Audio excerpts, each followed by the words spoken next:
Tuesday morning. Good morning Zimbabwe, good morning everybody. Ndadzoka nemisvatinga yenyaya patinouya pachivhitivhiti chenyu tichirudunura tichibata panyama pamweya penyaya. Iko zvinezvi mhuri yeZimbabwe pane nyaya iri kunetsa, iri kubvunzwa nevanhu vakawanda mumastreets esocial media kuti but honestly speaking imimi mungatitaurire kuti government of Zimbabwe aizive kuti Mnangagwa ari kupi? Mungatitaurire kuti government of Zimbabwe aichagone kuskana kusecha kuti even Twitter yake, YouTube yake zviri kuoperate kana kuti zvaioperate zviri papi zvokuti vanganzi vatadza kumusunga chaizvo.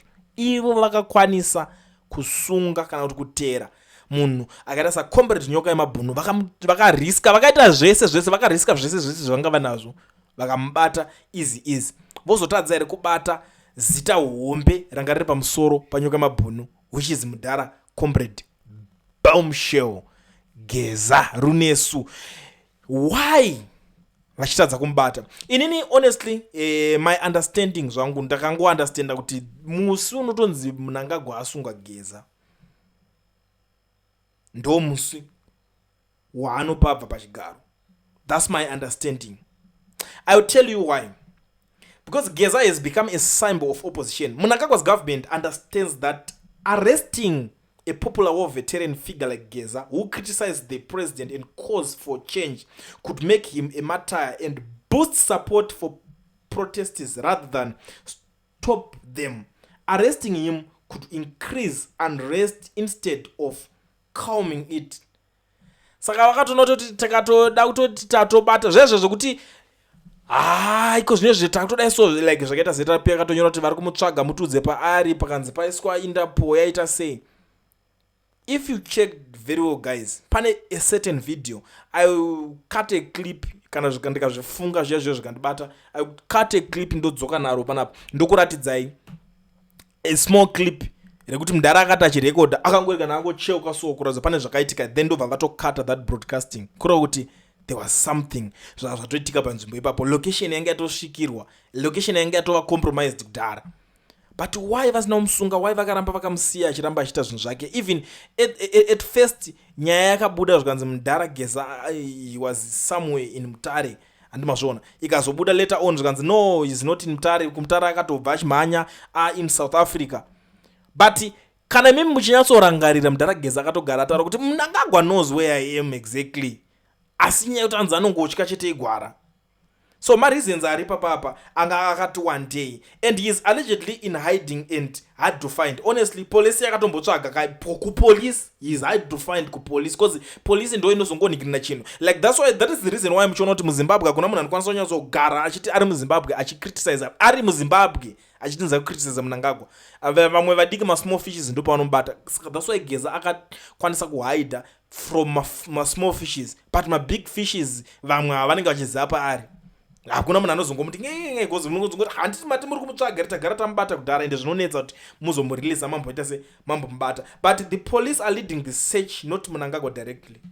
In Zimbabwe the police and courts, not the president himself, are supposed to arrest and prosecute people. Mnangagwa can't just order a direct arrest without following legal steps, although critics say the system is not always fair. Honestly the system is not always fair, but papi pacho pekuti munganzi mimi mangomuningirikina makamusvikira paanenge ari muri direct panonetsa.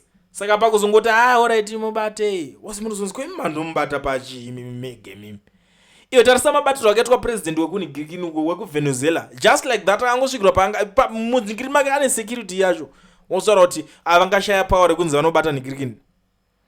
But vanozviziva tikamubata mudhara uyu vanhu vanotanga kumuka futi vakutanga kutaura musiyei vakutanga kuprotesta and the other thing Geza is a war veteran honestly and some still respect that. Ipapo vanoremekedzana pachi war veteran pake. War veterans have special status in Zimbabwe due to their role in liberation struggle. Arresting one of them, especially one who challenges the president, could divide the parts of the military and part risking instability. So unoti kune vamwe vekutanga chinzwisisa kana makatarisa pakazotanga kufambiswa nyaya pakunzi let's forgive him, ngadzoke mpati And I know kuti vanhu makacomplain azviite. So that's why the government has other ways to neutralize him rather than arresting Geza. Authorities have expelled him from the ruling party. ZANU-PF vakati it's better tingomudzinga mupati, takudzinga mupati, takudai so hausisina kubata, hausisiri musocial, hausisiri munonzi muchi central committee. You are no longer a central committee member. Yeah.